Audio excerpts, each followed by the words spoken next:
Pernahkah Anda mendengar tentang brand waralaba minuman Haus Indonesia? Tentu pernah dong, minimalnya ya barusan. Ternyata Haus mencatat pendapatan sebesar 250 miliar rupiah sepanjang tahun 2021 yang ditopang oleh penjualan produk dari 162 gerai Haus dengan rata-rata penjualan per hari 6,5 juta rupiah. Di tahun 2022, Haus menargetkan pertumbuhan pendapatan mencapai 2 kali lipat dibanding tahun sebelumnya. Wow! Namun, tahukah Anda siapa pendiri salah satu brand minuman kekinian ini? Nah, bagi Anda yang ingin memulai bisnis waralaba sendiri, kisah kesuksesan Haus Indonesia tentu penting untuk disimak.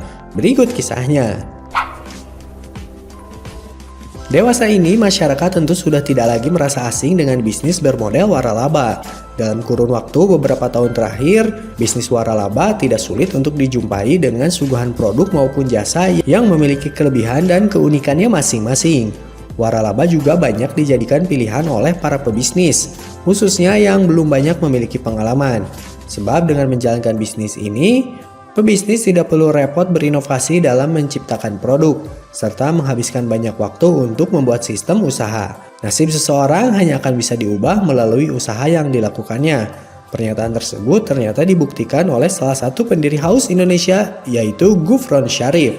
Jauh sebelum sukses, Gufron dulunya hanyalah seorang karyawan kantoran yang bermimpi untuk memiliki bisnis di industri kuliner. Karena hasrat kuat yang dimilikinya itulah, Gufron memberanikan diri untuk meninggalkan zona nyamannya sebagai pekerja kantoran. Namun, keputusan besar dalam hidup Gufron tersebut tidak diambil tanpa pertimbangan yang matang. Gufron memutuskan untuk resign dari pekerjaannya pasca melihat peluang dari bisnis makanan dan minuman yang menurutnya akan menguntungkan. Namun di awal perjalanannya menjadi pengusaha sukses, Gufron mengalami cukup banyak masalah dan tantangan yang harus dilalui. Bahkan Gufron mengungkapkan bahwa membuka usaha sendiri tidaklah semudah yang ia bayangkan sebelumnya dan harus puas menelan kegagalan.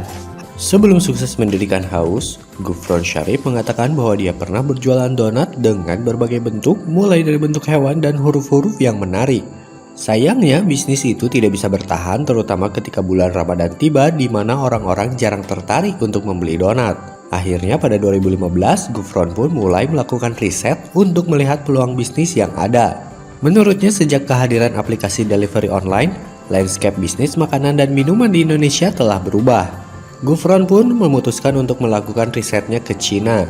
Menurutnya, bisnis minuman siap saji di Cina sudah menjadi industri dengan pendapatan sebesar 400 triliun per tahunnya, di mana sebesar 224 triliun di kategori new tea dan boba, dan 110 triliun lainnya di kategori kopi.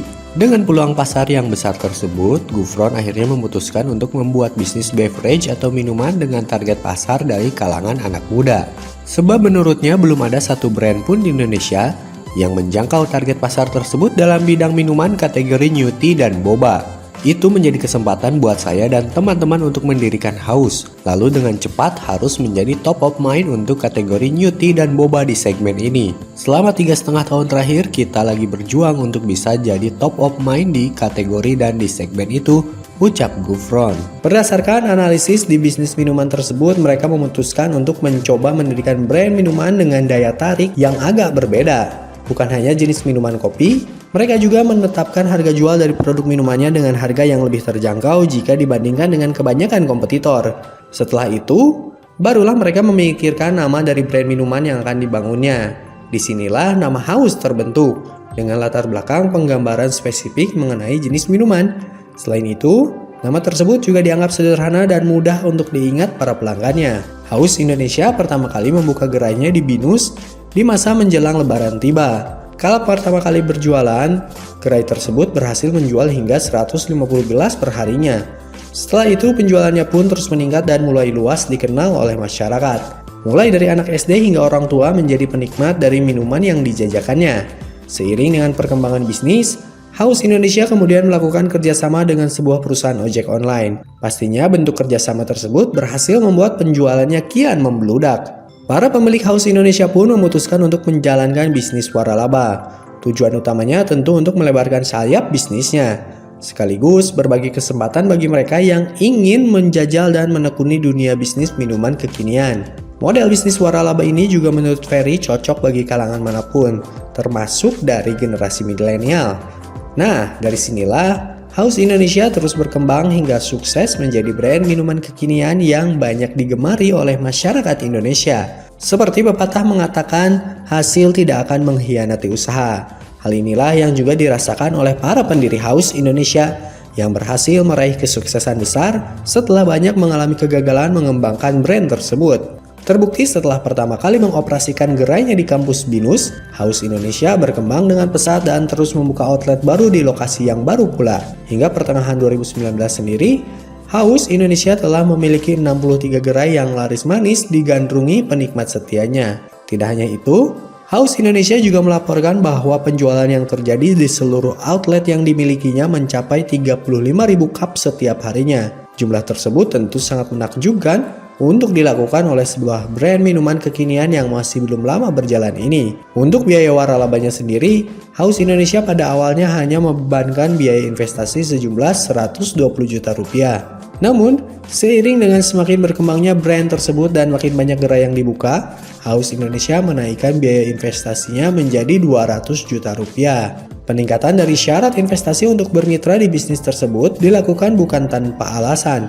Menurut Ferry, kenaikan biaya tersebut terjadi setelah pihaknya mulai memasukkan hitungan dari nilai intangible merek. Dalam kata lain, perhitungan tersebut tidak bermaksud untuk merugikan pihak kedua atau meraup untung lebih banyak bagi pemilik brand Haus Indonesia. Dari biaya investasi tersebut, Haus Indonesia menjanjikan balik modal atau return of investment dalam kurun waktu tidak lebih dari 1,5 tahun. Hitungan tersebut masih dilakukan secara moderat karena tak sedikit mitra yang berhasil mendapatkan modalnya kembali dalam waktu yang relatif lebih cepat. Jika melihat dari kisah perjalanan para pendiri Haus Indonesia, dapat dipahami jika bisnis yang sukses berasal dari usaha serta inovasi yang telah dilakukan. Tanpa memiliki kedua hal tersebut, sebanyak apapun modal yang dimiliki, bisnis akan sulit untuk berkembang dan membuahkan kesuksesan. Para pendiri dari Haus Indonesia sendiri yakin untuk berbisnis karena memang ingin mengubah nasib dari seorang karyawan kantoran menjadi pengusaha yang andal. Ada banyak trial error dan kegagalan bisnis yang telah dirasakan sebelum akhirnya berhasil sukses. Untuk itu, bagi Anda yang berencana terjun ke dunia bisnis, siapkan diri agar menjadi tahan banting dan mau untuk selalu berusaha mengembangkan brand yang dirintis. Anda juga bisa menonton video inspiratif lainnya seperti yang berikut ini.